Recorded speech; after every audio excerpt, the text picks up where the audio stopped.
বন্ধুরা, আজকাল সবিতা কুমারী কিচেনে হবে ছোলে। তো ছোলে তো এখানে সিদ্ধ হয়ে গেছে, এটা দেখাইনি তোমাদেরকে। মশলা বানাবো, তেল গরম হয়ে গেছে।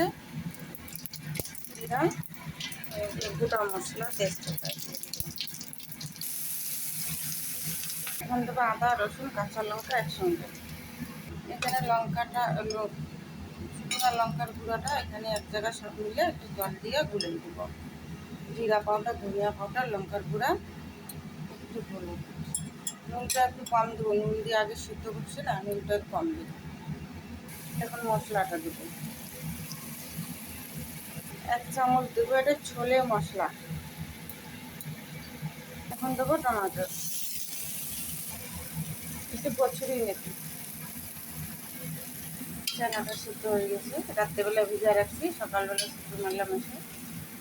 ছোলাটা ভাজা হয়ে গেছে, এখন ছোলাটা দেবো। ছোলের কালারটা সুন্দর হয়েছে, একটু দিয়ে দেবো। গোটা গোটাও আছে, সিদ্ধ হয়ে গেছে ভালো। সবজি নামিয়ে নিচে একটু ধনিয়া পাতা দেবো উপর দিয়ে। ভিডিওটা ভালো লাগলে ফলো করো, লাইক করো। Bye bye.